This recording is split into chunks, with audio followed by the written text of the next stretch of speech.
Bueno, este ejercicio lo que vamos a hacer es estudiar una curva que se llama cicloide y que representa la trayectoria de un objeto que, digamos, de una hormiguita que está parada en la rueda de un auto que está en movimiento, ¿sí? O de una manchita en la rueda de una bici que está en movimiento, etcétera. Se van a dar cuenta por qué en el transcurso de la resolución, ¿sí? Sobre todo al final, donde vamos a tener que graficar la trayectoria junto con la velocidad y la aceleración. Se van a dar cuenta que hay ciertos puntos en donde la velocidad es cero, ¿sí? Y eso hay que entenderlo en el sentido de que cuando uno está andando en una bici, el punto de la rueda que está en contacto con el piso, el punto de rodadura, tiene velocidad cero. Eh, bueno, vamos a la resolución. 7b de la práctica 3. El enunciado es el siguiente. Una partícula se mueve en un plano de manera que su posición en el tiempo t es la que viene dada por esta ecuación, que enseguida voy a transcribir. Calcule los valores máximos de los módulos de su velocidad y de su aceleración. Posteriormente, dibuje aproximadamente la trayectoria y los vectores velocidad y aceleración. Bueno, muy bien, entonces transcribimos lo que es la posición de la partícula en función del tiempo, o sea, la parametrización de su trayectoria,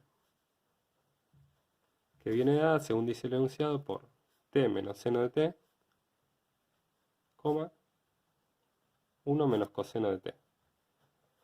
Bueno, lo primero que hay que hacer para encontrar los módulos de la velocidad y de la aceleración es ponerse a derivar la parametrización. Si uno sabe que la velocidad no es otra cosa que la derivada del vector de posición, entonces va a ser 1, la derivada de seno es coseno, 1 menos coseno de t, 0, la derivada de este, y la derivada de coseno es menos seno, que se va a compensar con este menos para quedar seno de t. Y después tenemos la aceleración, que es la derivada de la velocidad, o la derivada segunda de la posición, que sería la derivada de coseno es menos seno, y la derivada de seno es coseno. Entonces lo que me piden a mí es que estudie los valores, que calcule los valores máximos de los módulos de estos dos vectores. Entonces ya tengo los vectores, paso a calcular sus módulos, ¿sí? Entonces el módulo del vector velocidad sería, vamos a ponerle un nombre a esta función, f de t, porque al fin y al cabo a mí lo que me piden es encontrar los máximos y mínimos, ¿sí? No, los máximos solamente, así que... Pero bueno, como voy a estudiar esta función que es el módulo de la velocidad, le pongo un nombre para no estar escribiendo esto todo el tiempo. ¿Y cómo se calcula el módulo? Bueno, es la raíz de este al cuadrado más este al cuadrado.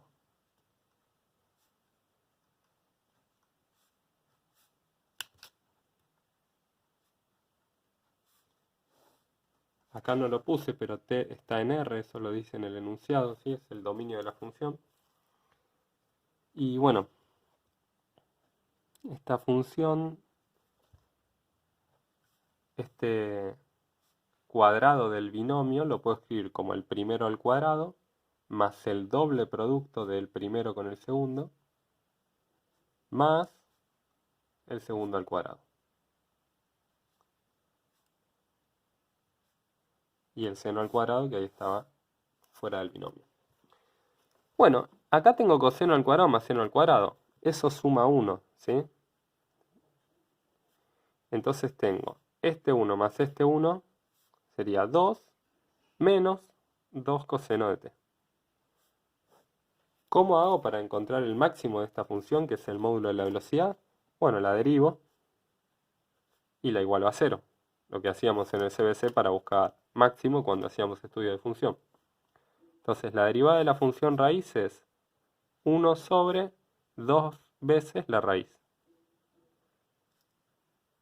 Si no te acordás cómo se deriva la raíz, bueno, se puede buscar obviamente, y si no, escribís esto como lo que está dentro de la raíz elevado a la 1 medio, por la derivada de lo de adentro. La derivada de lo de adentro es La derivada de 2 es 0 y la derivada de coseno es menos seno. Así que es 2 seno de t. Y esto yo lo quiero igualar a 0 para buscar los puntos críticos de la función f. Simplifico este 2 con este y lo que me queda es seno de t sobre esta raíz igual a 0. ¿Cuándo va a ser 0 esto? Bueno, cuando el numerador sea 0. ¿Y cuándo es 0 el seno? Bueno, el seno vale 0 cuando el argumento de acá adentro vale 0 o pi o 2pi, etc.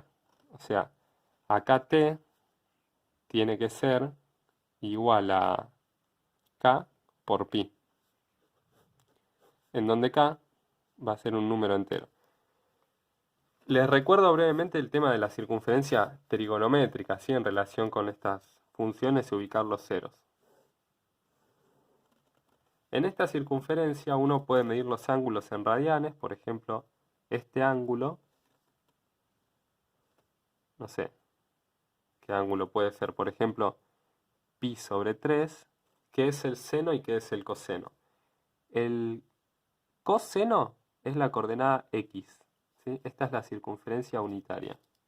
Tiene radio 1, tengo un cierto ángulo, y si yo quiero calcular el coseno de ese ángulo, llamémosle θ, es la coordenada x de este punto en la circunferencia unitaria. Y si yo quiero calcular el seno de θ, en este caso θ es pi sobre 3, estará acá. Seno de θ. Es la coordenada y de ese punto en la circunferencia unitaria. Entonces, claro, para que la coordenada y, que es el seno, valga 0, la altura de este puntito tiene que ser 0. ¿Y cuándo en la circunferencia unitaria voy a tener un puntito que tenga altura 0? Bueno, este punto o este punto. No hay otra alternativa. Este punto corresponde a θ igual a 0. Este punto corresponde a θ igual a pi. Si yo en este punto me paro y doy una vuelta más, bueno, en lugar de pi tengo pi más 2pi, o sea, pi más una vuelta, así que sería 3pi, pero sigo con altura 0. O sea que la coordenada i va a valer 0, el seno va a valer 0. Entonces, ¿cuáles son los ángulos cuyo seno vale 0? Bueno, el 0, el pi, y dar dos vueltas a eso, ¿sí? Que serían todos estos, k por pi, con k un número entero. Bueno, estos son puntos críticos. De estos puntos, algunos van a ser máximos, otros van a ser mínimos. Para eso lo que tenemos que hacer es estudiar la derivada segunda de la función o al menos evaluar la función en estos puntos, ¿sí? Por ejemplo, agarrar la función sin derivar y evaluarla en esos puntos. La voy a evaluar en k por pi. Tendría que poner el k por pi acá. Entonces me va a quedar raíz de 2 menos 2 coseno de k pi. Bueno, ¿cuánto vale el coseno de k pi? Bueno, esto va a depender, ¿sí? El coseno dijimos que es la coordenada x. Entonces, vuelvo al dibujito de la circunferencia unitaria, a ver, por acá. Cuando k es par, fíjense que siempre estoy hablando de este punto. Este punto, k igual 0, me da 0 de ángulo. Si pongo k igual a 2, 2pi también caigo en el mismo lugar. Si pongo k igual a 4, caigo en este lugar, sería 4pi. Y acá de este lado, y de hecho, por ejemplo, el menos 2 sería también ángulo 0, una vuelta en este sentido, pero caigo en el mismo punto. O sea, acá están todos los pares. Y acá, este punto corresponden los k impares. Entonces, fíjense que cuando k es par, estoy en este punto. ¿Y cuánto vale el coseno de este punto? Bueno, habíamos dicho que el coseno era la coordenada x. Entonces, para k par, f de k pi vale esto por, y cuando k es par, en este punto el coseno vale 1. ¿Por qué? Porque el coseno es la coordenada x, y justamente si el círculo es unitario, pasa por el 1 en este punto. Entonces, queda esto, que vale 0. Y para acá, impar, f de k por pi, vale 2 menos 2 por, cuando k es impar, el coseno de k por pi vale menos 1. ¿Sí? Podemos probar con uno cualquiera, con un número impar cualquiera, por ejemplo. Coseno de, no sé, un número impar, 9 pi. Solo para corroborar, menos 1. ¿Sí? Con lo cual acá queda menos 1 en el caso de los impares. Y esto sería 2 más 2, 4, y la raíz es 2. Claramente entonces los máximos son esta familia de puntos, los que corresponden acá impar. ¿Sí? Entonces, f de t, f tiene como máximos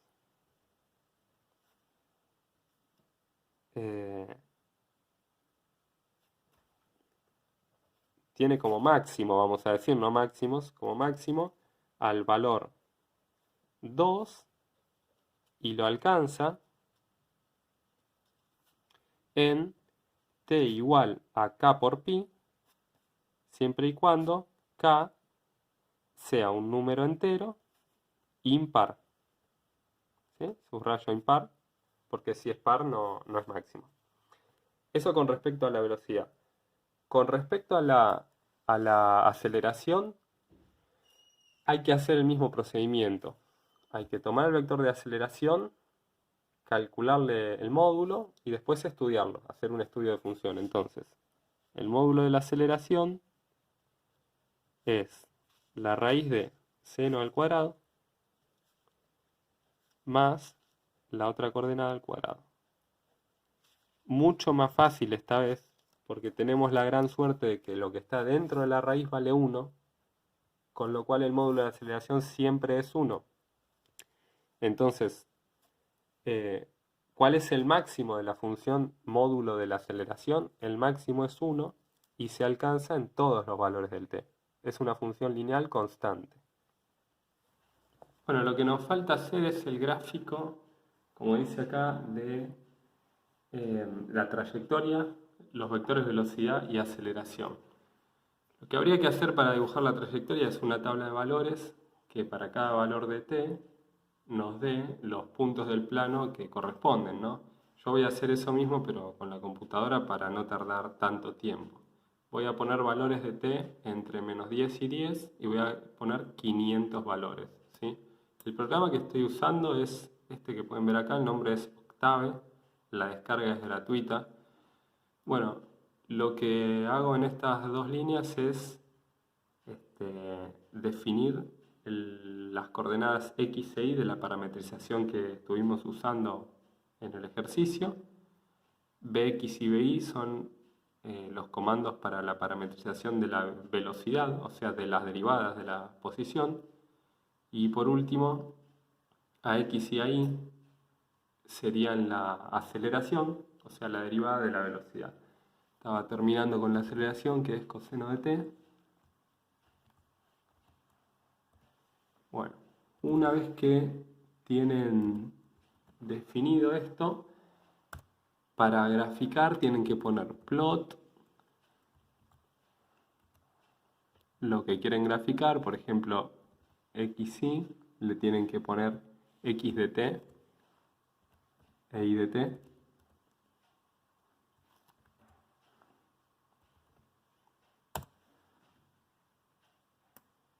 Este sería el gráfico de la trayectoria de la partícula, ¿sí?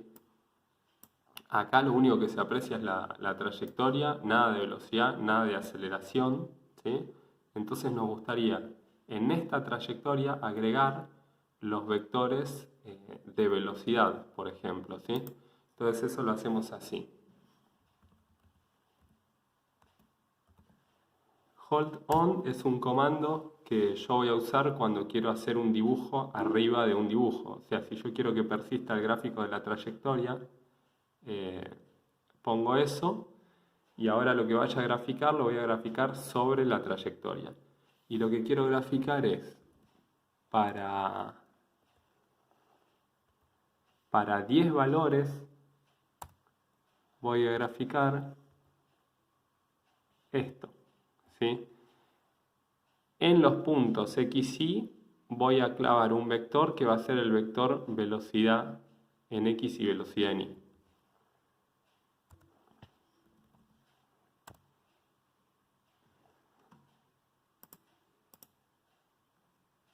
Y ahí se puede ver los vectores velocidad. Fíjense, por ejemplo, qué chiquito que es el vector velocidad. En este punto, a donde está el mouse ahora, hay un vector velocidad súper chiquito, porque la velocidad ahí es súper chiquita. Y fíjense, en contraste, en este punto, qué grande que es el vector velocidad, ¿sí? Podemos dibujar algunos más, por ejemplo, podemos dibujar eh, podríamos dibujar algunos valores negativos.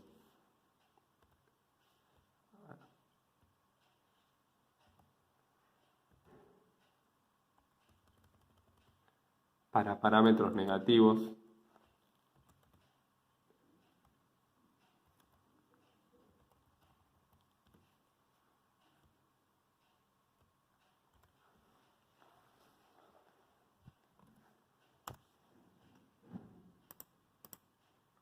¿Sí? Y ahí nos quedarían bastantes vectores de velocidad dentro de la trayectoria. Y ahora quiero dibujar, ven por ejemplo lo que les decía antes, acá tengo un vector de velocidad bastante grande y acá uno chico, con lo cual la partícula me doy cuenta que no se mueve con la misma rapidez en toda su trayectoria, ¿sí? Y que tiene ciertos máximos que se dan aparentemente en estos puntos, que son los puntos más altos de la trayectoria, y la longitud habría que ver cuánto es, pero por ejemplo, fíjense, la longitud de este vector va desde acá hasta acá. Esto me va arrojando las coordenadas, ¿sí?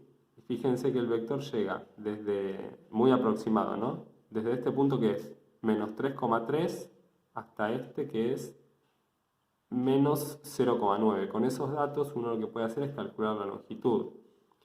Y podríamos ver que la longitud de estos vectores, que serían los más largos, los de estos puntos de acá arriba, tendría y debería ser 2, como nosotros calculamos, que es la velocidad máxima. Agreguemos a esto los vectores de aceleración.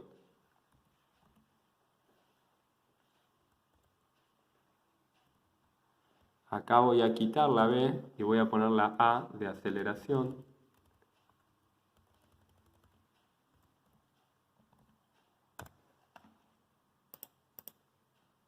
Y acá se agregaron los vectores de aceleración. Fíjense lo importante de la aceleración. La aceleración siempre apunta, como nos dice la segunda ley de Newton, paralela y en el mismo sentido que la fuerza. Fuerza es masa por aceleración. Si esta partícula está siguiendo una trayectoria curvilínea, fíjense en este punto, ¿sí? En este punto la partícula está doblando hacia abajo.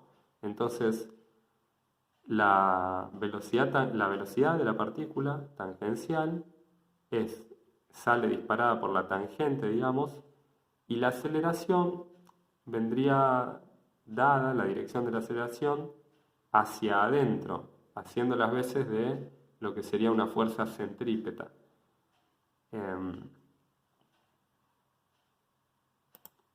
Podemos graficar las aceleraciones para tiempos positivos, simplemente quitando el signo negativo de acá.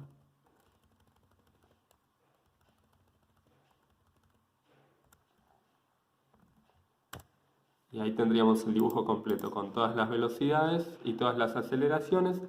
Fíjense que, por ejemplo, qué interesante acá, ¿no? En este punto la aceleración es perpendicular a la velocidad aproximadamente, casi perpendicular.